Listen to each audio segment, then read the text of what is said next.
দুজাহানের বাদশা নবী জাবের দাওয়াত পাইয়া খুশি হইয়া সাহাবায়ে কেরামকে সকল সাহাবায়ে কেরামকে ডাক দেয়া বলে, ও সাহাবীরা তোমরা শোনো, তোমাদের জন্য সুসংবাদ আছে।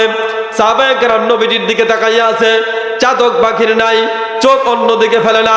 আর এখনকার ইমাম সাহেবরা যদি বলে এই মুসল্লিরা কথা বললেন না, মুসল্লিরা এবার বড় বড় চোখ করে হুজুরের দিকে তাকায়, আমি বলি এরা বেদবের বাচ্চা, বেদব। কথা বলেন ঠিক কিনা?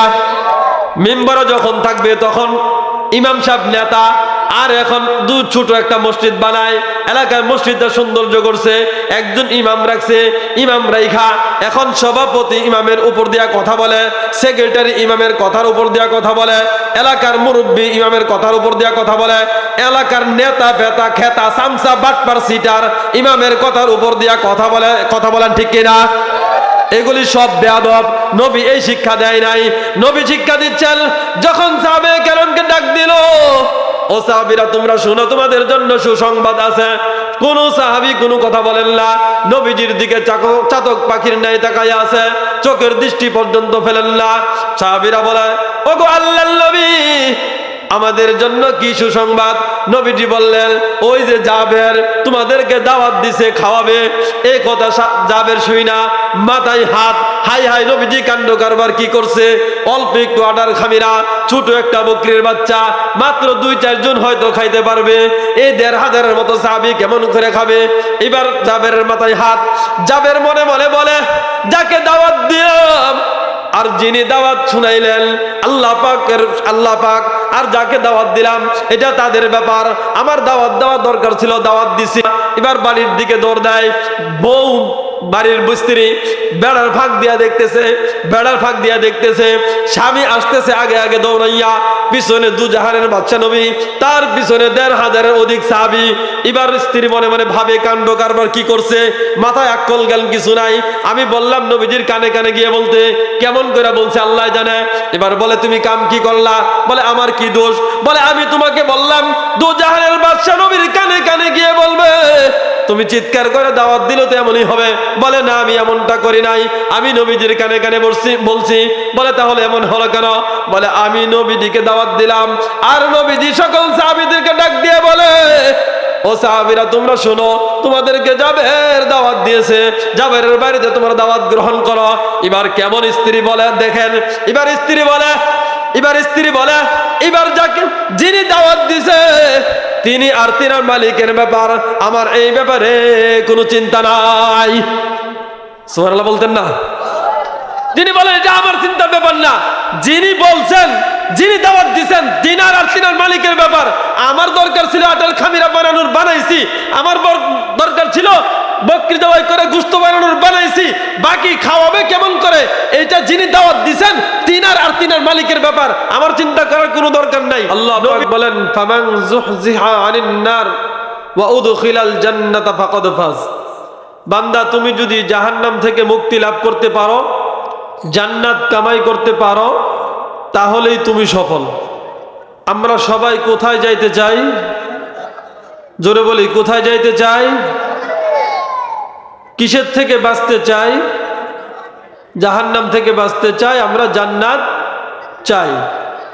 যদি জান্নাত চাই তাহলে মালিকের দেওয়া প্রতিশ্রুতিগুলি আমাদের রক্ষা করতে হবে।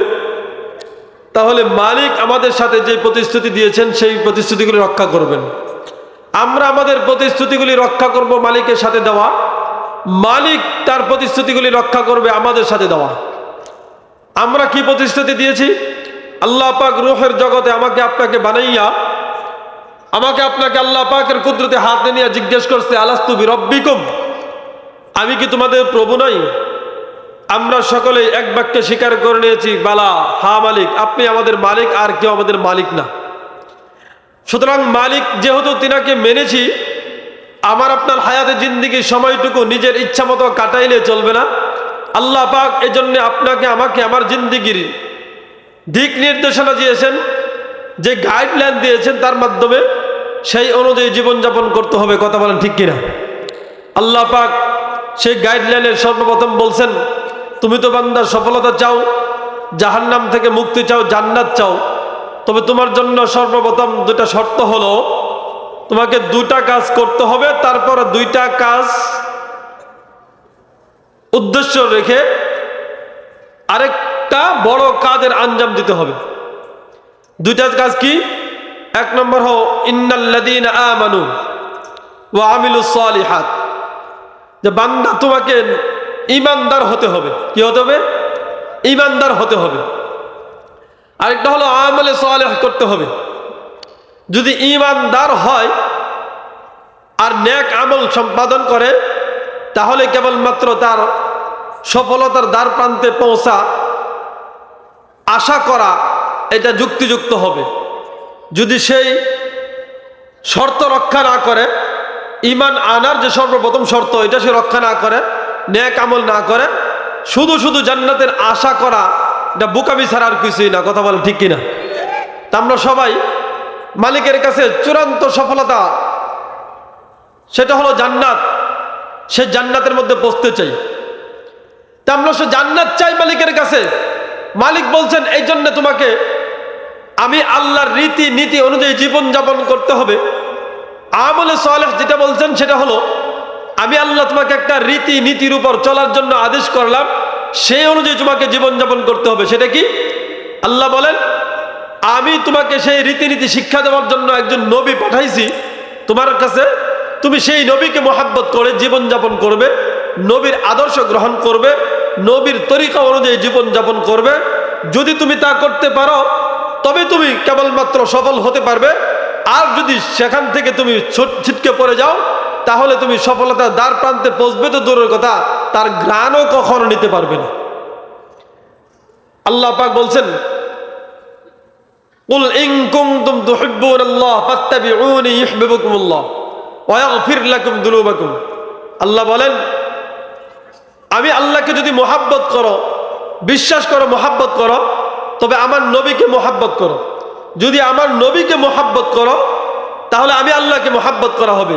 আর আমি আল্লাহকে যদি মোহাব্বত করা হয়, আমি আল্লাহ তোমার জিন্দেগির সমস্ত গুনাহ খাতা মাফ করে দেব। এখন আমরা সবাই বলি নবীকে মোহাব্বত করি, কিন্তু নবীর আদর্শ গ্রহণ করতে রাজি না। আল্লাহ তো এটা বলেন নাই। আমরা সবাই বলি নবীর প্রতি বিশ্বাস স্থাপন করেছি, কিন্তু নবী যে আমলের কথা বলছেন সে আমল করতে রাজি না। নবী যে সুন্নতের কথা বলছেন সেই সুন্নত পালন করতে রাজি না। নবী যে আদর্শ শিখিয়ে গেছেন সে আদর্শ অনুযায়ী আমার আপনার জীবন পরিচালিত করতে রাজি না। আমি আপনি করি কোনটা? আমার নিজের মনের মতো করে, আমার যেমন মনে চায় তেমন ভাবে চলি, যা করতে মনে চায় তাই করি, যা শুনতে মনে চায় তাই শুনি, যখন যা ইচ্ছা যেইভাবে ইচ্ছা সেইভাবে আমি আপনি আমাদের জীবনকে পরিচালিত করতেছি। কিন্তু আল্লাহ এটা বলেন নাই। আল্লাহ বলছেন যে আমার দুস্থের তরিকা অনুযায়ী জীবন যাপন করো, আমার দুস্থের তরিকা অনুযায়ী জীবন যাপন করো। এই সফলতার দ্বার প্রান্তে পৌঁছানোর জন্য যেমন ভাবে প্রত্যেকটা মানুষ তার নিজের মেধা শক্তি ব্যয় করে, তেমন ভাবে আমাদের দেশের রাজনৈতিক ব্যক্তিরাও তাদের মেধা শক্তি ব্যয় করে। রাজনৈতিক ব্যক্তিরা কি বলে? বলে আমরা সফলতার দ্বার প্রান্তে পৌঁছার জন্য আমাদের দেশটাকে এগিয়ে নিয়ে যাচ্ছি কিসে? অর্থনৈতিক সচ্ছলতা দিয়ে।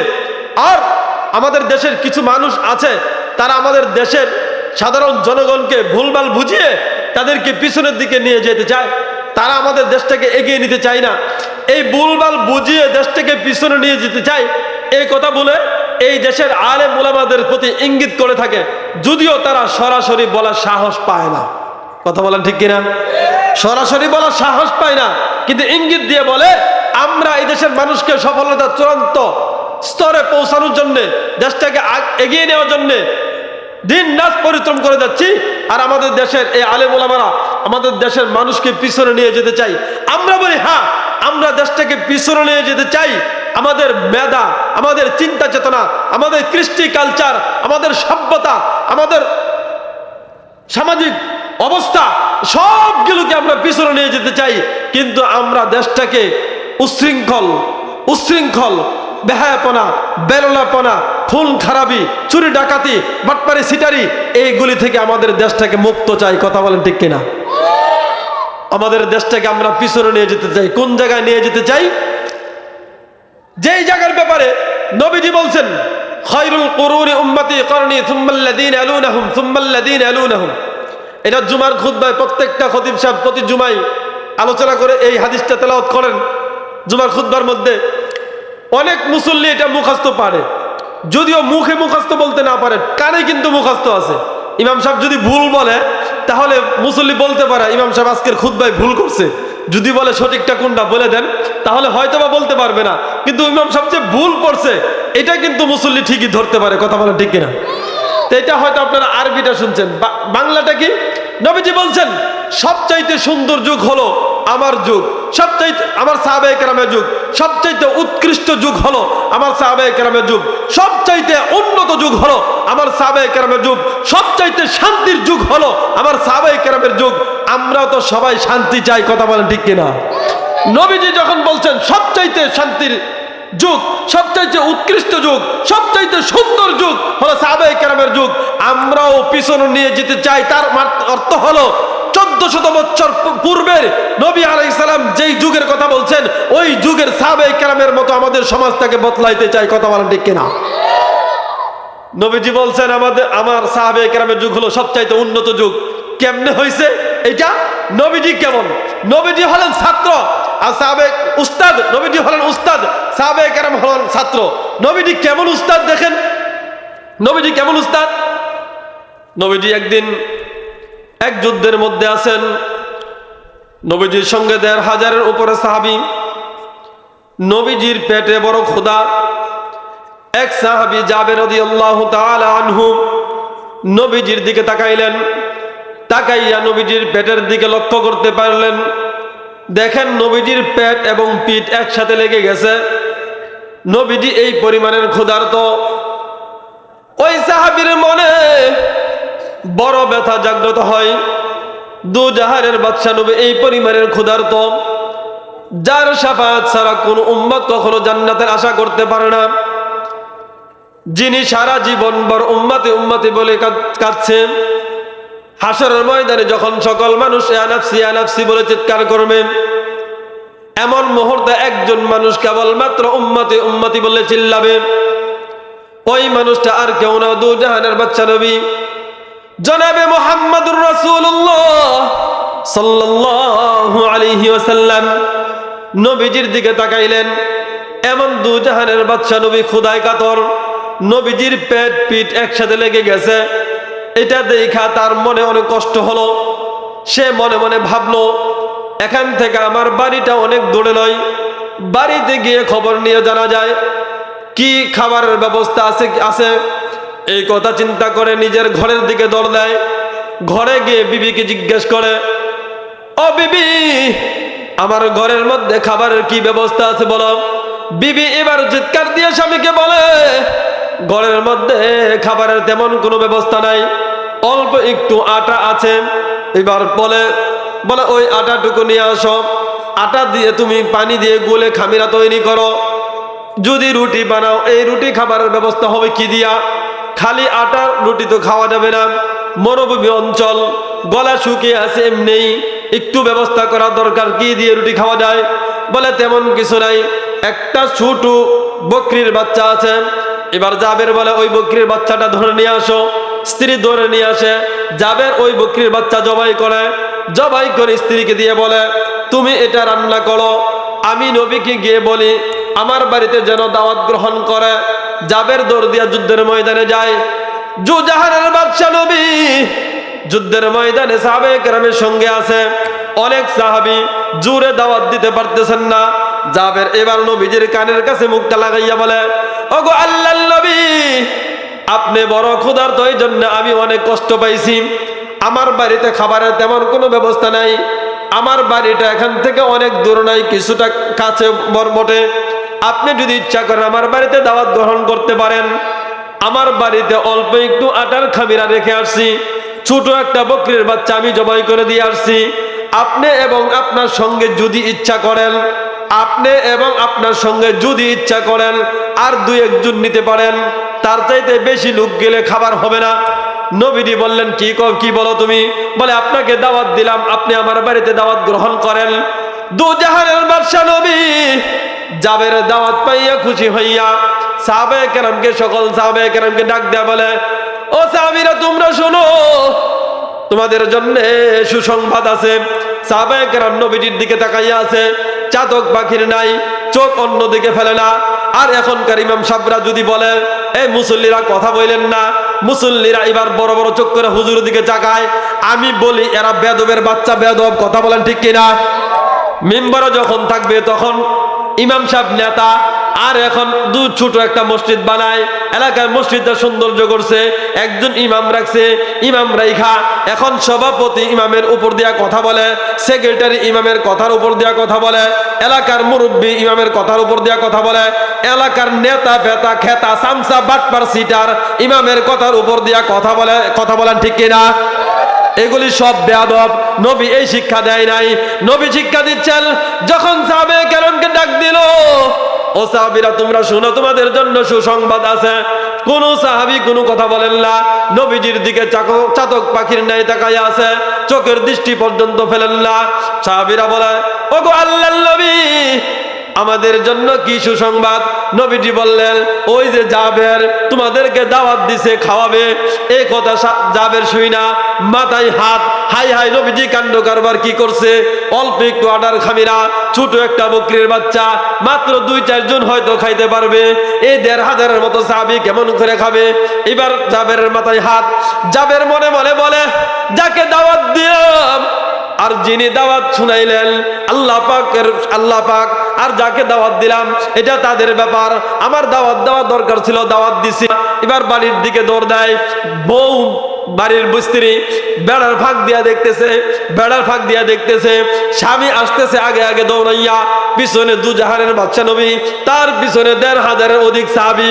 এবার স্ত্রী মনে মনে ভাবে, কাণ্ড কারবার কি করছে, মাথায় আকল জ্ঞান কিছু নাই। আমি বললাম নবীজির কানে কানে গিয়ে বলতে, কেমন করে বলছে আল্লাহ জানে। এবার বলে, তুমি কাম কি করলা? বলে, আমার কি দোষ? বলে, আমি তোমাকে বললাম দুজাহানের বাদশা নবীর কানে কানে গিয়ে বলবে, তুমি চিৎকার করে দাওয়াত দিলে তো এমনই হবে। বলে, না আমি এমনটা করি নাই, আমি নবীজির কানে কানে বলছি। বলে, তাহলে এমন হলো কেন? বলে, আমি নবীজিকে দাওয়াত দিলাম, আর নবীজি সকল সাহাবীদেরকে ডাক দিয়ে বলে, ও সাহাবীরা তোমরা শোনো, তোমাদেরকে জাবের দাওয়াত দিয়েছে, জাবেরের বাড়িতে তোমরা দাওয়াত গ্রহণ করো। এবার কেমন স্ত্রী বলে দেখেন। এবার স্ত্রী বলে, এবার যাকে যিনি দাওয়াত দিছে তিনি আর তিনার মালিকের ব্যাপার, আমার এই ব্যাপারে কোনো চিন্তা নাই। সুবহানাল্লাহ বলতেন না? তিনি বলেন, এটা আমার চিন্তার ব্যাপার না। যিনি বলছেন, যিনি দাওয়াত দিচ্ছেন, দিনার আর তিনার মালিকের ব্যাপার। আমার দরকার ছিল আটার খামিরা বানানোর, বানাইছি। আমার দরকার ছিল বকরি জবাই করে গোশত বানানোর, বানাইছি। বাকি খাওয়াবে কেমন করে, এটা যিনি দাওয়াত দিচ্ছেন তিনার আর তিনার মালিকের ব্যাপার, আমার চিন্তা করার কোনো দরকার নাই। নবীজি এবার গেছেন, যাইয়া বলতেছেন, জাবের। বলে, জি ইয়া রাসূলুল্লাহ। বলে, আটার খামিরা কোথায়? বলে, ওখানে আছে। বলে, পেয়ালা নিয়ে আসো। ওই পাত্র আনছে। নবীজি এবার বলে, পাত্রটা এখানে রাখো। একটা কাপড় দিয়ে ঢাইকা দিছে। বলে, গোশত কোথায়? বলে, ওখানে আছে। বলে, এখানে রাখো। নবীজি একটা কাপড় দিয়ে ঢাইকা দিছে। এবার ওখান থেকে নবীজি নিজ হাতে এই আটার খামির একটা করে বের করে দেয়। বলে, রুটি বানাও। রুটি চুলায় দিতে দেরি হয়, রুটি হইতে দেরি হয় না। ওখান থেকে রুটি বানাই। নবীজি নিজ হাতে চামচ দিয়া ওই রুটির মধ্যে চামচ দিয়া গোশত দিয়া এক সাহাবীর হাতে দেয়। এমন করতে করতে 1500-এর অধিক সাহাবী খাইলো। সর্বশেষ বলে, জাবের তুমি খাইবা না? বলে, বরকতের খাবার না খাইয়া কি পারি? নবীজি জাবের হাতে দেয়, জাবের খায়। জাবের স্ত্রীকে বলে, তুমি খাইবা না? বলে, আল্লাহ রাসূল এমন বরকতের খাবার না খাইয়া কি পারি নাকি? নবীজি জাবের স্ত্রীর হাতে দেয়, সেও খায়। সর্বশেষ নবীজি বইরা খায়। তারপর বলে, জাবের দেখো তো দেখি গোশত কেমন আছে আর আটার খামিরা কেমন আছে। ওই কাপড় উঠাইয়া দেখে, আল্লাহর কসম যেমন ভাবে রাখছিল ওই পাত্রের মধ্যে সম্পূর্ণটুকু আবল অবস্থায় আছে, একটুও কমে নেই। এই ছিল উস্তাদ, এই ছিল নেতা। আর তার কর্মী ছিল এমন, কোন কর্মী আবার পকেটে ভরে নাই। রুটি 2টা দিছে, একটা দিছে, এটা পকেটে রাখে আবার গিয়ে হাত পাতি, আমার আরেকটা দেন, এমন কারবার কেউ করে নাই। যা দিছে তাই খাইছে। আর এখন যদি বন্টন করা হয়, নেতা যদি বন্টন করে কর্মী ডান হাতে নিয়া এটা বাম পিছনে দিয়া বাম হাত সামনে বাড়ায়, বলে আরেকটা দেন। এবার 2 হাতে দেওয়ার পর 2টা পকেটে ঢুকাইয়া আবার 2 হাত পাতে আরো 2টা দেন। নেতা যেমন বাটপার, তার কর্মীগুলা তার চাইতে ডাবল বাটপার। কথা বলেন ঠিক কিনা? নেতা যত বড় চোর, তার কর্মীগুলা তত বড় চোর। ঠিক? আমরা এমন নেতা চাই না, আমরা ওই নবীজির নেতার মতো নেতা চাই যেই নেতা তিনি বন্টন করছেন কোন কর্মী চুরি করে নাই। আমরা 1400 বছর পিছনে ফিরে যেতে চাই, তোমাদের মতো বাটপার মার্কার নেতাও চাই না, কর্মীও চাই না। কথা বলেন ঠিক কিনা? তা আমরা পিছনে যাইতে চাই, কিন্তু সামনে আগাইয়া তোমাদের মতো চোর বাটপার হোক এই দেশের মধ্যে এটা চাই না। কথা বলেন ঠিক কিনা? এই ছিল নেতা, আর তিনার ছিল কর্মী। কর্মীগুলা কেমন? কর্মীগুলা কেমন দেখেন। কর্মী হযরত আবু বকর রাদিয়াল্লাহু তাআলা আনহু, হযরত আবু বকর রাদিয়াল্লাহু তাআলা আনহু খেলাফতের মসনদে বসা, খেলাফতের মসনদে বসা। দেখেন দেশটা আমরা পিছনে নিয়ে যেতে চাই, তাদের বক্তব্য তারা সামনে আগায় নিতে চায়। খেলাফতের মসনদে হযরত আবু বকর রাদিয়াল্লাহু তাআলা আনহু বসা। রাষ্ট্রীয় কোষাগার থেকে সিদ্ধান্ত হলো দেশের মানুষের জন্য কাপড় বন্টন করা হবে। কাপড় বন্টন করা হলো, কাপড় বন্টন করলো। নেতার জন্য রাখছে একটা, রাষ্ট্রপ্রধান তিনি এর জন্য দুইটা পাবেন না, এটা হয়নি। রাষ্ট্রীয় কোষাগার থেকে যখন বন্টনের সিদ্ধান্ত হলো তখন প্রধানমন্ত্রী যে থাকবে তার জন্য একটা, এবং দেশের সাধারণ নাগরিক যিনি তার জন্য বরাদ্দ হবে কয়টা? একটা। আবু বকর রাদিয়াল্লাহু তাআলা আনহু এই কাপড় ঠিক এমন ভাবে বন্টন করলেন। বন্টন করার পর হলো কি, জুমার খুতবা তিনি দেন, রাষ্ট্রপ্রধান যিনি তিনি জুমার খুতবা দেন। আর এখনকার দেশে অবস্থা এমন হলো, যতগুলি নেতা আছে এই নেতাগুলির যদি আপনি ধৈরা বাইন্দাই না মসজিদের খুতবার জায়গায় খুতবার জন্য দেওয়ার জন্য দাঁড় করায় দেন, মসজিদ কিন্তু প্রস্রাব পায়খানা কইরা শেষ। কথা বলা ঠিক কিনা? মসজিদ পাক থাকবে না নাপাক হবে? জোরে বলেন, পাক হবে না নাপাক হবে? আর নেতা কেমন ছিলেন? নেতা রাষ্ট্র পরিচালনা করতেন, আবার জুমার খুতবা দিতেন, জুমার নামাজ পড়াইতেন। আর তোমরা জুমার নামাজ তো পড়াইবা দূরের কথা, জুমার নামাজ তো পড়াইবা দূরের কথা, ওয়াক্তীয় নামাজ তো পড়াইবা দূরের কথা।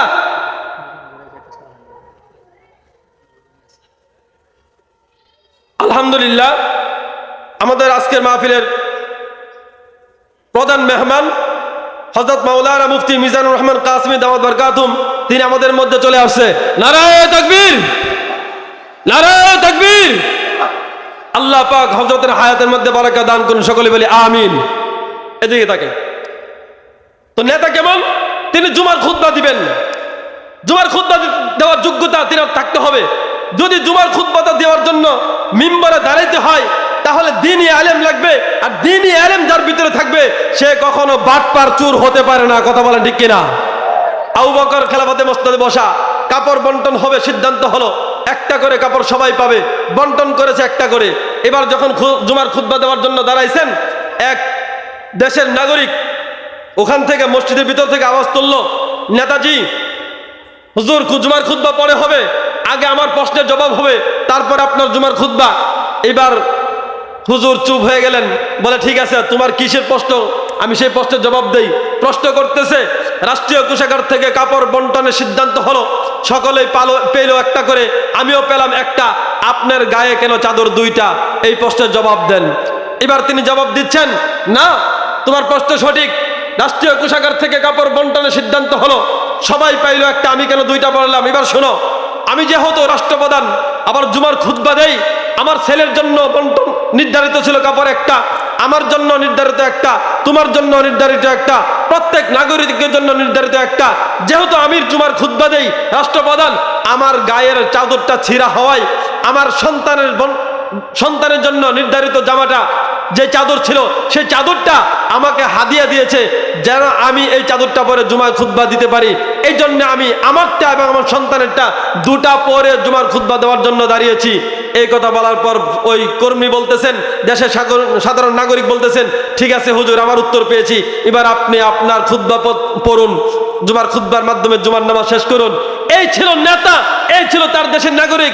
আর এখনকার যদি কোনো নেতা চুরি করে, বাটপারি করে, কোনো কর্মীর সাহস হয় না যে ওই নেতাকে গিয়ে জিজ্ঞেস করবে রাষ্ট্রীয় কোষাগার থেকে বন্টন হওয়ার জন্য নির্ধারিত সম্পদ থেকে আপনার ঘরে বেশি কেন গেল, সাধারণ জনগণের ঘরে কম কেন গেল, আপনি কেন বেশি নিলেন, জনগণ কেন কম দিলেন, এই কথা জিজ্ঞাসা করার সাহস হয় না। কথা বলেন ঠিক কিনা? যেমন নেতা চোর, এমন তার কর্মীগুলা চোর। কর্মী যদি জানতে পারে নেতা দুইটা নিছে, এবার কর্মী গিয়ে বলে, নেতা আপনি দুইটা নিছেন, আমাদেরকে তিনটা দেন। বলে কেন? যদি না দেন তাহলে কিন্তু বইলা দিমু। কথা বলেন, না দিলে তারপর কি করবো? বইলা দিমু।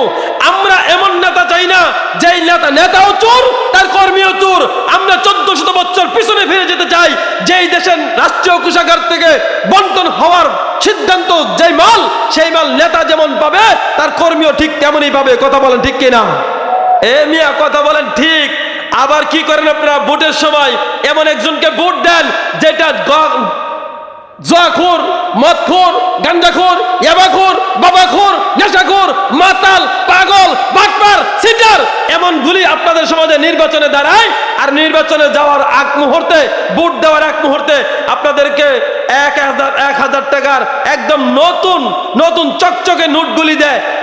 কি সুন্দর গ্রান নেন আর যাইয়া ভোটটা দেন।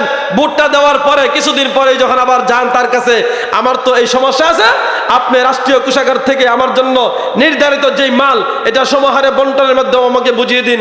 যেমন টিসিবির চাল, এটা দেওয়ার কথা একজনকে যত কেজি, তার চাইতে বেশি দেয় না কম দেয়? জোরে বলেন, কম দেয় না বেশি দেয়? কমায়া দেয়, কমা দেয়। রাতের অন্ধকারে প্রত্যেকটা চাউলের বস্তা থেকে চাউল চুরি করে তারা নিয়া তারপর সেই বস্তাগুলি বিলি করে। কথা বলেন ঠিক কিনা?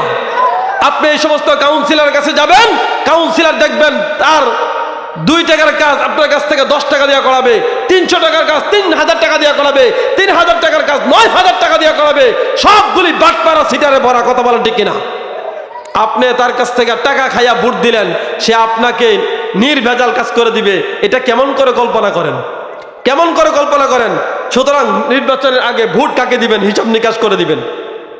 দেখেন নেতা যেমন কর্মী কেমন, নেতা যেমন কর্মী তার তেমন হয়। দেখেন হযরত উমর রাদিয়াল্লাহু তাআলা আনহু, উমর রাদিয়াল্লাহু তাআলা আনহু কেমন, এটা বলে শেষ করতেছি। উমর রাদিয়াল্লাহু তাআলা আনহু খেলাফতের মসনদে বসা। এমন সময় একদিন ভাষণ দিতেছেন বসে, আর সামনে এসে বসছে আরেক সাহাবী, যে সাহাবীর নাম খাব্বাব। খাব্বাব সামনে বসার পর এবার বলে, খাব্বাব তুমি ওখানে বসো না, আমার পাশে এসে বসো। খাব্বাব বলে, না এটা হয় না, আপনি রাজা, দেশের সর্বোচ্চ নেতা, আমি আপনার পাশে কেমন করে বসি? ওমর বলে, না খাব্বাব, আমার এখানে এসে বসো। এবার ঝুল করে হাতে ধইরা পাশের চেয়ারে বসায়। এবার উমর রাদিয়াল্লাহু তাআলা আনহু কানে কানে গিয়ে বলতেছে আস্তে আস্তে, খাব্বাবের কানের কাছে উমরের মুখটা লাগাইয়া বলেও, খাব্বাব তুমি ইসলাম ধর্ম গ্রহণ করার কারণে কাফেররা তোমার প্রতি যেই পরিমাণে নির্যাতন করছে তার দৃশ্য একটু আমাকে দেখাও। খাব্বাব বলে, না এটা যদি দেখেন তবে আপনি সহ্য করতে পারবেন না। বলে, না একটু দেখাও। অনেক পিরাপিরির পর এক পর্যায়ে খাব্বাব তার এই সাইডের কাপড়টা উঠাইয়া দেয়, বলে একটু দেখেন। এবার উমর রাদিয়াল্লাহু তাআলা আনহু তাকাইয়া তাকাইয়া দেখে এত বড় বড় গর্ত হয়ে গেছে, যেই গর্তগুলি এখনো বন্ধ হয় নাই। কারণ কি, কিসের গর্ত? ও খাব্বাব ইসলাম ধর্ম গ্রহণ করার কারণে কাফেররা লোহার রড গরম কইরা লোহার রডের সেকা দিত। এই সেকার কারণে গোস্ত বইনা বড় বড় গর্ত হয়ে গেছে, এখন ওই গর্তগুলি পূরণ হয় নাই গোস্ত দিয়া। আঙ্গুল যদি ওখানে দেয় ভিতরে ঢুকা যায় এই পরিমাণের গর্ত। এবার দেখা এবার উমরের চোখ দিয়ে জর্জর করে পানি পড়ে। ও মুসলমান, নেতা কেমন ছিলেন, তার কর্মী কেমন ছিলেন? নেতা তার কর্মীকে পাশে চেয়ারে বসাইয়া তারপর তার প্রতি যে নির্যাতন করা হয়েছে ওই নির্যাতনের খবর নেয়। আর এখনকার নেতা কেমন আর কর্মী কেমন? কর্মী যদি দেশের জন্য জীবন দেওয়ার প্রস্তুতি নেয়, আর যদি কোথাও গিয়ে আক্রমণের শিকার হয় কর্মী হসপিটালে পয়রা থাকে, আর নেতা তার 5 স্টার হোটেলে গিয়া ঘুমায়। কথা বলেন ঠিক কিনা? জোর বলেন ঠিক কিনা? গত কয়েকদিন আগের কথাই বলেন না, এই যে 5 আগস্টের আগে যে আন্দোলন হলো, এই আন্দোলনে এই দেশের কত যুবকের অঙ্গহানি হলো, কত যুবক পঙ্গুত্ব বরণ করেছে, হসপিটালে পড়ে আছে, চিকিৎসার টাকা পর্যন্ত তাদের কাছে নাই, তার গার্ডিয়ানের কাছে নাই, তার মা বাবার কাছে নাই। কিন্তু নেতা এখন ক্ষমতার জন্য খুব পিরাপিরি শুরু করে দিছে। আপনি নির্বাচন দেন, আপনি অল্প কয়েকদিনের জন্য আসছেন, তত্ত্বাবধায়ক সরকার হিসেবে আমাদেরকে নির্বাচন দেন, ক্ষমতা ছাড়েন, ক্ষমতার লোভে পড়ে আছে, কিন্তু কর্মীর খবর নেওয়ার সময় নাই। কথা বলেন ঠিক কিনা? আমরা এমন নেতা চাই না, উমরের মতো নেতা চাই। উমরের যুগে ফিরে যেতে চাই, যেই যুগে উমর ক্ষমতার আসনে বসে তার কর্মীকে পাশে এনে তার নির্যাতনের খবর নিয়েছিল। কথা বলেন ঠিক কিনা? আমরা তোমাদের মতো এমন নেতা চাই না, ক্ষমতা পাইলা তো কর্মী ভুইলা গেলা, এমন নেতাকে আমরা জুতা পিটা করে সোজা করতে চাই। কথা বলেন ঠিক কিনা? নেতার পিছনে ঘুরেন, নেতার চরিত্র কেমন ভালো আছে কিনা ওটা আগে দেখেন, ওটা আগে দেখেন। নেতা কেমন নেতা ওটা আগে দেখেন। নেতার চরিত্র তো ভালো না, নেতা চোর, নেতা বাটপার, নেতা সিটার। নবীজির জমানায় এখন আমাদের সমাজের মানুষের মগজে ঢুকিয়ে দিছে কি, যে আলেমরা যদি ক্ষমতার মস্তদে বসে তাহলে এই দেশের সংখ্যালঘুদের উপর আক্রমণ হবে, সংখ্যালঘুদের উপর আক্রমণ হবে। এমন একটা ভাইরাস এই দেশের জনগণের কানে কানে ঢুকাইছে কিনা জোরে বলেন, জোরে বলেন, ঢুকাইছে কিনা? আমি বলতে চাই এই বাংলাদেশের যত জায়গায় আলেম ওলামাদের হাতে ক্ষমতা গেছে, যারা এমপি হয়েছে, মন্ত্রী হয়েছে, কোন জায়গায় কোন সংখ্যালঘুর উপর আক্রমণ হয় নাই, কথা বলেন ঠিক কিনা? আমাদের এই এলাকাটাও তদ্রুপভাবে একটা সংখ্যালঘু এলাকা। এই এলাকা খ্রিস্টান এলাকা হিসাবে পরিচিত, গারোপাড়া হিসাবে পরিচিত। আমি এই এলাকার সন্তান, আমার বয়স প্রায় 40-এর উপরে। আমি আজ পর্যন্ত কখনো দেখি নাই এই এলাকার তাদের মধ্যে আর মুসলমানদের মধ্যে দাঙ্গা হাঙ্গামা সৃষ্টি হয়েছে, আজ পর্যন্ত আমি কোনোদিন দেখি নাই। যদি যদি সংখ্যালঘুদের উপর আক্রমণ হতো তাহলে আমি এত বছর পর্যন্ত এই এলাকার অল্প কিছু বিধর্মী যারা আছে, খ্রিস্ট ধর্মের অনুসারী যারা আছে, তাদের উপর কেন আক্রমণ হলো না? আমরা কি এটা বিশ্বাস করি? জোরে বলে, এটা আমরা বিশ্বাস করি? আমরা বিশ্বাস করি না। আমাদের কোরআন সেটা সমর্থন করে না, আমাদের নবীর হাদিসে সেটা সমর্থন করে না, আমাদের নবী সেই শিক্ষা দেয় নাই, আমাদের সাহাবায়ে কেরাম সেই শিক্ষা আমাদেরকে দিয়ে যায় নাই। শিক্ষা দিয়েছেন কি? ধর্ম যার যার সে পালন করবে নিরাপত্তার সাথে। তাকে ধর্ম পালন করার ব্যাপারে জুলুম করা যাবে না, কিন্তু অন্য ধর্মের হয়ে তুমি আমাদের ধর্মের উপরে কালিমা লেপন করার চেষ্টা করবে, এই ব্যাপারে তোমাকে বিন্দু মাত্র ছাড় দেওয়া হবে না, কথা বলেন ঠিক কিনা? কোন হিন্দু মদের এলাকায় থাকবে, তার ধর্ম সে পালন করবে, তাকে নিরাপত্তা দেওয়ার দায়িত্ব আমাদের, কথা বলেন ঠিক কিনা? এই এলাকার খ্রিস্টানরা তাদের ধর্ম পালন করবে, তাদেরকে নিরাপত্তা দেওয়ার দায়িত্ব এই এলাকার মুসলমানদের, কারণ এই এলাকার খ্রিস্টানের চাইতে মুসলমানের সংখ্যা বেশি, কথা বলেন ঠিক কিনা? তাদেরকে জোর করে ইসলাম ধর্ম গ্রহণ করবে, এটা আল্লাহ অনুমতি দেয় নাই, এটা অনুমতি দেয় নাই। কিন্তু তুমি খ্রিস্টান হওয়ার যেই ধর্মের অনুসারী হও, মুসলমান হও, নাস্তিক হও, হিন্দু হও, বৌদ্ধ হও, যেই ধর্মের হও না কেন, ইসলাম ধর্মের কোনো বিষয় নিয়ে কালিমা লেপন করবে, এই ব্যাপারে তোমাদেরকে ছাড় দেওয়া হবে না, কথা বলেন ঠিক কিনা? তোমরা তোমাদের ধর্ম পালন করো। এই এলাকার খ্রিস্টান ভাইরা যারা আছে সবাইকে অনুরোধ করে বলি, যদি কখনো কোনো মুসলমানের নাম দিয়া, ইসলামের নাম দিয়া আপনাদের উপর জুলুম করার চেষ্টা করে, এই এলাকার আলেম সমাজ সহ, আমি অদম সহ এই এলাকায় থাকি, আমাদেরকে বলবেন আপনাদের চূড়ান্ত নিরাপত্তা দেওয়ার দায়িত্ব আমাদের, কথা বলেন ঠিক কিনা? নিরাপত্তা দেওয়ার জন্য নির্দেশ কে দিছেন? কে দিছেন জোরে বলেন? আল্লাহ বলছেন যে তাদেরকে নিরাপত্তা দিতে হবে। হ্যাঁ, তারা কোথায় আছে, কিসের ধর্ম পালন করতেছে, এই ব্যাপারে আমরা তাদেরকে বলতে পারি, কিন্তু জবরদখল করা আমাদের অনুমতি আল্লাহ দেয় নাই, আল্লাহ দেয় নাই। সুতরাং এই এলাকার যারা আছি আমরা, আমাদের কানে যেন এই কান পরা দিতে না পারে ইহুদি যারা আছে, কুচক্রী মহল যেন এই কান পরা দিতে না পারে। যদি আলেমদের হাতে ক্ষমতা যায় তাহলে তোমাদের উপর আক্রমণ হবে, তোমাদের ধর্ম পালন করতে তারা বাধা দিবে না, কখনো দেয় নাই। আমাদের ধর্ম সেই শিক্ষা দেয় না, কথা বলেন ঠিক কিনা? আমরা তাদের নিরাপত্তা দেওয়ার জন্য সদা সর্বদা প্রস্তুত আছি, কথা বলেন ঠিক কিনা? আল্লাহ পাক রসুলের যুগ যেই যুগ ছিল, নবীজি বলছেন খায়রুল কুরুন উম্মতি করনি সুম্মাল্লাযীনা ইয়ালুনাহুম সুম্মাল্লাযীনা ইয়ালুনাহুম, সবচাইতে উন্নত যুগ, সবচাইতে উৎকৃষ্ট যুগ, সবচাইতে ভালো যুগ, আমরা ওই যুগে ফিরতে চাই। ওই যুগের ফিরতে চাই তার অর্থ হলো ওই যুগের কৃষ্টি কালচার, সভ্যতা, মায়া মোহাব্বত, ভালোবাসা, আন্তরিকতা, সকল কিছু অন্তরে ধারণ করে আমাদের দেশটাকে সুশৃঙ্খল রাষ্ট্র হিসেবে পৃথিবীর মানচিত্রের মধ্যে পরিচিত করতে চাই, কথা বলেন ঠিক কিনা? আল্লাহ পাক আমাদের দেশটাকে কবুল করুন, সকলে বলি আমিন। যে কথাগুলি বললাম, হক কথাগুলি আমাদের অন্তরে বসিয়ে দেখ, ভুল কথাগুলি আমাদের অন্তর থেকে সরিয়ে দেখ। আল্লাহ পাক আমাদেরকে কথাগুলির উপর আমল করতে তৌফিক